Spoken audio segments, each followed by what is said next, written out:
Judiciary aspirants, अगर आप भी सिविल जज बनने का ड्रीम देख रहे हैं तो आज का ये सुप्रीम कोर्ट का डिसीजन आपके लिए बहुत बड़ा अपडेट है। So hello guys, welcome back to my new legal awareness video. So जिस 3 ईयर प्रैक्टिस रूल ने थाउजेंड ऑफ लॉ ग्रेजुएट्स को स्ट्रेस में डाल दिया था, उस पर सुप्रीम कोर्ट ने आज यानी कि 21 अगस्त 2026 को अपना डिसीजन सुना दिया है। लेकिन ध्यान रखिए, सुप्रीम कोर्ट ने सिंपली ये नहीं कहा है कि 3 ईयर्स कम्प्लीटली हटा दिए गए। कोर्ट ने एक न्यू फ्रेमवर्क क्रिएट किया है। अब फ्यूचर में सिविल जज एग्जाम के लिए 1 year actual legal practice required होगी और सिलेक्शन के बाद 1 year judicial academy training plus 1 year structured clerkship. और एक बहुत ही इम्पॉर्टेंट रिलीफ भी दिया गया है, दैट इज़ 31 मार्च 2027 तक के ट्रांजिशन पीरियड में लॉ ग्रेजुएट्स बिना प्रायर प्रैक्टिस के भी अप्लाई कर सकेंगे। तो एग्जैक्टली क्या डिसीजन आया है, किस स्टूडेंट को क्या बेनिफिट मिलेगा और 2027 के बाद रूल्स क्या होंगी, आज के वीडियो में मैं पूरा जजमेंट सिंपल लैंग्वेज में एक्सप्लेन करूँगी। तो आइए सबसे पहले बैकग्राउंड समझते हैं कि आखिर ये 3 ईयर्स प्रैक्टिस रूल आया कहाँ से। 20 मई 2025 को सुप्रीम कोर्ट ने इंटर लेवल जुडिशियल सर्विस यानी सिविल जज जूनियर डिवीज़न के रिक्रूटमेंट को लेकर एक मेजर डिसीजन दिया था।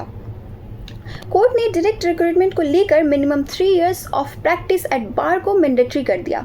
इसका direct impact fresh law graduates पर पड़ा। जो स्टूडेंट LLB कंप्लीट करते ही जुडिशियरी एग्जामिनेशन के प्रिपेयर करके एग्ज़ाम देना चाहते थे, उन्हें पहले प्रैक्टिस करनी पड़ती।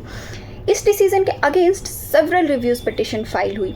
आर्ग्यूमेंट्स ये थे कि सडन चेंजेस से उन लॉ ग्रेजुएट्स को हार्डशिप हो रहा था जो डिकेड से चले आ रहे सिस्टम के अकॉर्डिंग अपना करियर प्लान कर रहे थे। रिव्यूज पिटिशनर्स ने यह भी आर्ग्यू किया कि जुडिशियल ट्रेनिंग को स्ट्रेंथन करके प्रैक्टिकल एक्सपीरियंस की रिक्वायरमेंट को एड्रेस किया जा सकता है। मैटर सुप्रीम कोर्ट में एक्सटेंसिवली सुना गया और 28 जुलाई 2026 को जजमेंट रिजर्व कर दिया गया और आज 21 अगस्त 2026 को सुप्रीम कोर्ट ने अपना डिसीजन प्रोनाउंस कर दिया है। तो अब आते हैं सबसे इम्पॉर्टेंट पॉइंट पर। सुप्रीम कोर्ट ने मई 2025 जजमेंट को कम्प्लीटली सेट असाइड नहीं किया है। कोर्ट ने ये बेसिक प्रिंसिपल मेंटेन रखा है कि जुडिशियरी में इंटर करने वाले कैंडिडेट्स को लीगल प्रोफेशन के प्रैक्टिस एक्सपोजर होने ही चाहिए। लेकिन कोर्ट ने कहा है कि 3 ईयर्स का prior practice requirement young law graduates के लिए हार्डशिप क्रिएट कर सकता है। इसीलिए मेजॉरिटी जजमेंट ने रिक्वायरमेंट को मॉडिफाई किया है। फ्यूचर रिक्रूटमेंट के लिए 3 ईयर्स की जगह 1 years of active legal practice required होगा। यानी अगर आप फ्यूचर में सिविल जज जूनियर डिवीज़न एग्जामिनेशन के लिए अप्लाई करना चाहते हैं तो न्यू फ्रेमवर्क के अंडर आपको minimum 1 year of actual practice demonstrate करनी होगी। लेकिन यहाँ एक वेरी इंपॉर्टेंट वर्ड है, दैट इज़ एक्चुअल प्रैक्टिस। सिर्फ बार काउंसिल में एनरोलमेंट कर लेना इनफ नहीं होगा। कोर्ट ने कहा है कि प्रैक्टिस सर्टिफिकेट वेरिफिकेशन के मैकेनिज्म के थ्रू इशू होगा और कैंडिडेट की इफेक्टिव जुडिशियल प्रोसीडिंग्स में प्रेजेंस और पार्टिसिपेशन रिकॉर्ड की जाएगी। तो अभी ये जानना सबसे इम्पॉर्टेंट है कि अप्रैल 1 2027 से एग्जैक्टली क्या होगा। अब एक डेट नोट करना बहुत ही इंपॉर्टेंट है, that is 1 April 2027। Supreme court के मॉडिफिकेशन फ्रेमवर्क के अकॉर्डिंग 1 अप्रैल 2027 या उसके बाद इशू होने वाली रिक्रूटमेंट नोटिफिकेशंस के लिए कैंडिडेट को एग्जामिनेशन में अपीयर करने से पहले minimum 1 year of active practice complete करनी होगी और ये प्रैक्टिस वेरीफाइड भी होनी चाहिए। कोर्ट ने स्पेसिफिकली कहा है कि प्रैक्टिस सर्टिफिकेट तभी इशू होगा जब कैंडिडेट की प्रेजेंस और participation in effective judicial proceedings prescribe mechanism के अकॉर्डिंग प्रॉपर्ली रिकॉर्ड हो। सो फ्यूचर जुडिशियरी एस्पिरेंट के लिए एक सिंपल फार्मूला है, दैट इज आफ्टर LLB और BA LLB 1 year verified active practice and then civil जज एग्जाम। लेकिन कहानी यही ख़त्म नहीं होती है। एग्जाम क्लियर करने के बाद भी कैंडिडेट को प्रैक्टिकल जुडिशियल ट्रेनिंग से गुजरना होगा और यही इस जजमेंट का सेकंड मेजर पार्ट है। अब इमेजिन कीजिए कि आपने सिविल जज एग्जामिनेशन को क्लियर कर लिया है। क्या आप इमीडिएटली रेगुलर सिविल जज के पोस्ट पर कोर्ट प्रिसाइड करेंगे? तो आंसर है नो, नहीं करेंगे, क्योंकि न्यू फ्रेमवर्क के अकॉर्डिंग सेलेक्टेड कैंडिडेट्स को इनिशियली ट्रेनिंग जुडिशियल ऑफिसर्स के रूप में डिजिग्नेट किया जाएगा। सबसे पहले 1 ईयर इंटेंसिव ट्रेनिंग होगी, दैट इज़ कैंडिडेट को कंसर्न स्टेट जुडिशियल एकेडमी में 1 ईयर इंटेंसिव ट्रेनिंग अंडरगो करनी होगी। इस ट्रेनिंग को प्रैक्टिकल जुडिशियल प्रिपरेशन का इम्पॉर्टेंट पार्ट बनाया गया है और उसके बाद आएगा 1 ईयर स्ट्रक्चर्ड लॉ क्लर्कशिप। ये 1 ईयर क्लर्कशिप भी 2 पार्ट्स में divided, that is first 6 months में कैंडिडेट प्रिंसिपल डिस्ट्रिक्ट जज, डिस्ट्रिक्ट एंड सेशन जज या हायर जुडिशियल सर्विस के मेंबर के सुपरविजन में एक लॉ क्लर्क के रूप में काम करेगा। उसके बाद के 6 महीने में कैंडिडेट्स कंसर्न्ड हाई कोर्ट के सिटिंग जज के सुपरविजन में क्लर्कशिप करेगा। यानी overall 1 year judicial academy training होगी, प्लस 6 मंथ्स डिस्ट्रिक्ट और हायर जुडिशियल सर्विस क्लर्कशिप होगी, प्लस 6 मंथ्स हाई कोर्ट जजेस क्लर्कशिप होगी। In total 2 years structured practical training after selection. Court ने इन ट्रेनिंग एंड क्लर्कशिप पीरियड को प्रैक्टिकल एक्सपीरियंस का framework का बहुत ही इंपॉर्टेंट पार्ट बताया है। अब आता है एक एक्सट्रीमली इंपॉर्टेंट पॉइंट, स्पेशली उन स्टूडेंट्स के लिए जो अभी जुडिशरी की प्रिपरेशन कर रहे हैं।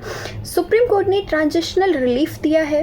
Recruitment notification issued from the period beginning with the May 2025 judgment up to 31 March 2027 के लिए लॉ ग्रेजुएट्स को प्रायर प्रैक्टिस के बेसिस पर डिस्क्वालीफाई नहीं किया जाएगा। यानी ट्रांजिशन पीरियड में law graduates without prior practice can apply. Court ने कहा है कि these candidates will be deemed to have complete 1 year of active practice for the purpose of their applications, और इस डीम्ड पीरियड के लिए उन्हें सेपरेट प्रैक्टिस सर्टिफिकेट भी प्रोड्यूस नहीं करनी पड़ेगी। लेकिन एक कैच है, दैट इज़ अगर आप ट्रांजिशन पीरियड में सेलेक्ट होते हैं तो आपको भी ट्रेनी जुडिशियल ऑफिसर के फ्रेमवर्क से गुजरना ही होगा। So the next question arises is transitional candidates को क्या करना होगा। सो सपोज आपने 2026 या ट्रांजिशन पीरियड के एप्लीकेबल रिक्रूटमेंट में सिविल जज एग्जामिनेशन दिया, आपके पास 3 इयर्स प्रैक्टिस भी नहीं है, आप सेलेक्ट हो गए, तो कोर्ट के फ्रेमवर्क के अकॉर्डिंग आप इनिशियली ट्रेनी जुडिशियल ऑफिसर्स होंगे। क्लर्कशिप के first 6 month district level judicial supervision के अंडर और next 6 months concerned high court जज के सुपरविजन में होगी, और उसके बाद इवैल्यूएशन होगा। हाई कोर्ट जज under whose supervision the trainee served एक रीजन इवैल्यूएशन रिपोर्ट सबमिट करेगा regarding the trainee's progress and suitability.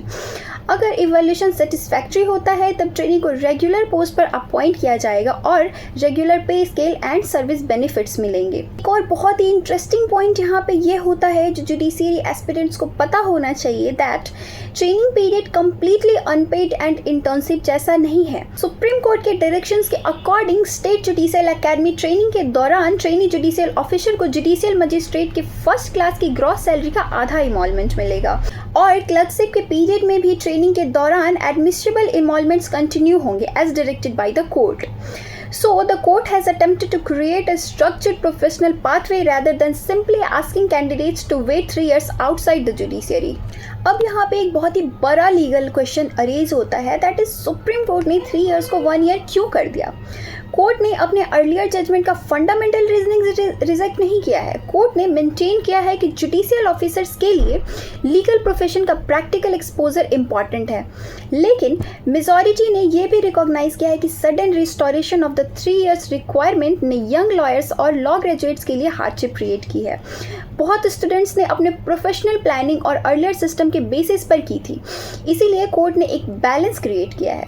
Some prior bar exposure before the exam plus substantial structured practical training after selection. In simple words, court ने practical experience की importance को retain किया है, लेकिन उस experience को acquire करने का मॉडल मॉडिफाई कर दिया है। अगला इंपॉर्टेंट लीगल पॉइंट ये है कि ये डिसीजन यूनानिमस नहीं था। बेंच में chief justice Suryakant, justice Augustine और जस्टिस के विनोद चंद्रन थे। मेजॉरिटी ने मॉडिफाइड फ्रेमवर्क एक्सेप्ट भी किया, लेकिन जस्टिस के विनोद चंद्रन डिसेंडेंट, यानी उन्होंने मेजॉरिटी के मॉडिफाइड अप्रोच से एग्री नहीं किया और अर्लियर 3 ईयर रिक्वायरमेंट को अपहोल्ड करने की पोजीशन ली। तो अगर आपको आज के सुप्रीम कोर्ट का डिसीजन सिर्फ 5 सिंपल पॉइंट्स में समझाऊं तो point number 1 will be 3 year practice requirement को फ्यूचर रिक्रूटमेंट के लिए 1 ईयर एक्चुअल एक्टिव प्रैक्टिस में मॉडिफाई किया गया है। पॉइंट नंबर 2, 1 अप्रैल 2027 ऑनवर्ड्स मॉडिफाइड रिक्रूटमेंट के कैंडिडेट्स को 1 ईयर वेरीफाइड प्रैक्टिस चाहिए होगी। पॉइंट नंबर 3, 31 मार्च 2027 तक के ट्रांजिशन पीरियड में एलिजिबल लॉ ग्रेजुएट्स को प्रायर प्रैक्टिस के बिना अप्लाई करने की रिलीफ दी गई है।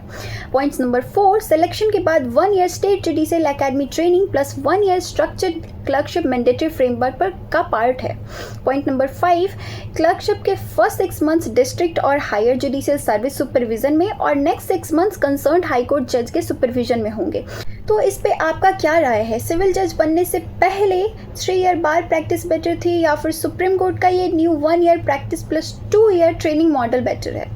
अपनी ओपिनियन कमेंट्स में ज़रूर बताइएगा। और अगर आप भी जुडिशरी एस्पिरेंट हैं तो इस वीडियो को सेव कीजिए, अपने जुडिशरी एस्पिरेंट फ्रेंड्स के साथ शेयर कीजिए और ऐसे ही और वीडियोज़ के लिए लीगल अवेकनिंग विद साक्षी को सब्सक्राइब कीजिए।